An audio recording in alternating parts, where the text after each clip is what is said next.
Alright, here we go, taking down this 80-foot pine tree. The guys come out this morning to cut it down. They're going to come back with their chipper tomorrow and chip up the limbs and about the top half of that trunk, and then I will deal with the rest of it. I was glad to get these guys out.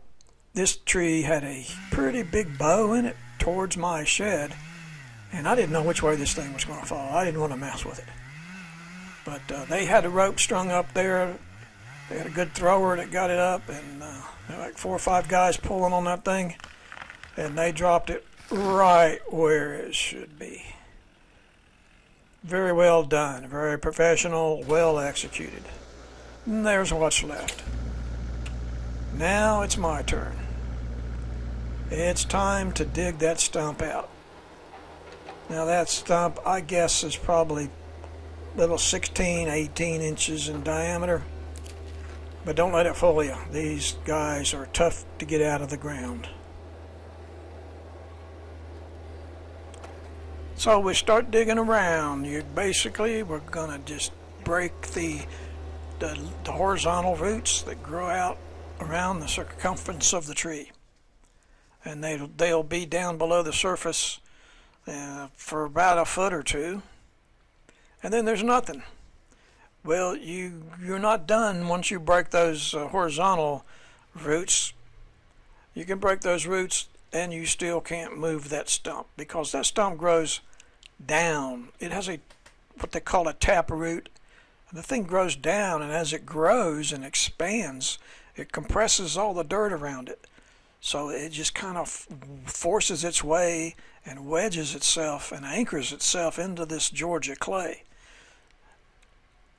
And you can see I'm digging around, and I'm getting pretty deep.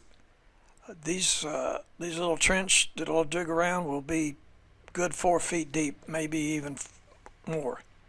I tried something new on this one. I've never done this before. I thought I'm going to get the pressure hose out. I got a pressurizer on that hose pipe, and that's just regular city water pressure. But I'm going to try to erode a little channel around this thing, at least where I can get to, and hopefully get that stump loosened up a little bit. Now, it did seem to have an effect, although I haven't got enough dirt and I really haven't got it loose enough to break it free from the ground yet. But I'm digging and just trying to break up the soil as best I can. And you can see it's just barely now just starting to budge it a little bit. I guess I need some kind of an attachment that digs sideways. Instead of scooping towards the excavator, I need something that kind of pushes into the thing, like a reverse bucket or something that could break that soil up right below the horizontal roots. And here's another thing I've tried for the first time, and that's taking a towing strap and hooking around it to see if I couldn't just pull that thing one way or another, but that wasn't getting anywhere. I took up some of the slack, wrapped it around the bucket, and tried to pull and tug, and didn't get nowhere with that. So I thought, well, I got a tractor here. Let's see if that tractor can make any headway on it. So I got my tow strap and hooked it to my land plane. Got back in the tractor and started trying to pull and budge it, and it wasn't going anywhere. All right, back to the excavator. Did more digging here and there. A little pushing, twisting. Finally really started getting it to move, and I knew at this point, I said, I'm in the last mile now. This thing is coming out real soon. So now there it is, pretty much broke up. And you can see it broke right along where that line is where I put the pressure water on it. And got it rolled over sideways, and that's pretty much it. But the next hard part is getting it out of that hole. That excavator ain't got enough to pick it up, so you build a ramp on one side of the hole, and then you can pull and drag that thing out. And here it is, and I've got it down the hill, close to the wood line, and I'm going to just push it right over into the brush. Out of sight, out of mind, as they say. And in about 6 months, when it's good in wintertime and cold as you can stand out here in North Georgia, I will get a little fire going, and we'll roast that root. Okay, the stump's out of the way. Let's get the tractor out of the way. And I can start filling that hole in. Good old David Brown tractor from circa 1972. Makes that tractor a good 20, almost 25 years old. 55, 50, let's call it 50 years. About as old as I am. Been a good tractor. I've had it for a couple of years. Only paid like $3,000 for it. That land plane on the back cost me $2,000. So I'm picking up the little sticks, limbs, broken limbs, parts of trees up out of the dirt and around the hole.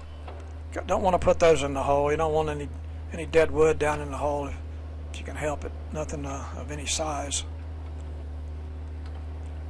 And then I'll just start scooping a little bit of dirt in there. In a minute I'm gonna go down in that hole and run the excavator in it.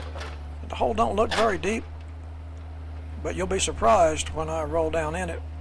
Just notice the angle of the excavator when its nose goes down into the hole. Give you a good idea how deep it is. Can't really tell right now. I actually have to put some dirt in the hole before I can drive down in it. It'd probably tip the excavator over. So once I get enough dirt in it, now I'm going to roll down in there and watch. Ooh, hang on. Whoa, baby. Okay, yeah. And, getting it back out on its own, I think I had to push it with the bucket a little bit to give it that extra little bit of force to get it out of there. It didn't want to come on its own. There we go.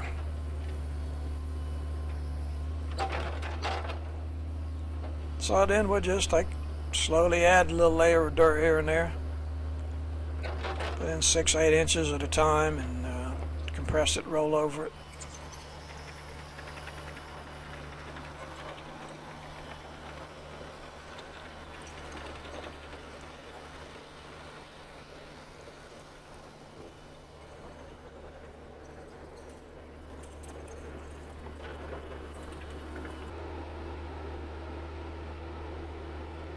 I don't know if I will put the gravel down. I'm letting it sit for a couple of weeks.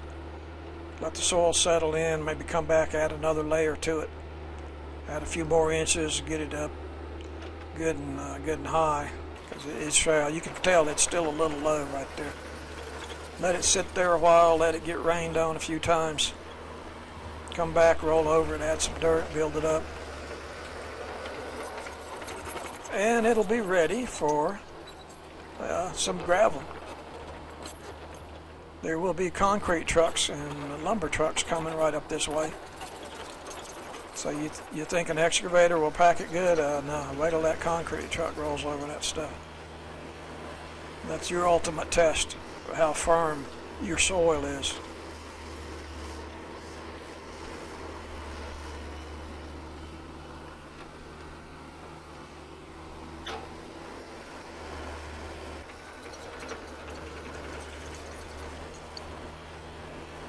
And it looks like it's done pretty good. It looks pretty well filled in. It's getting there. Now you can't even tell there's a stump there. There was ever a tree there.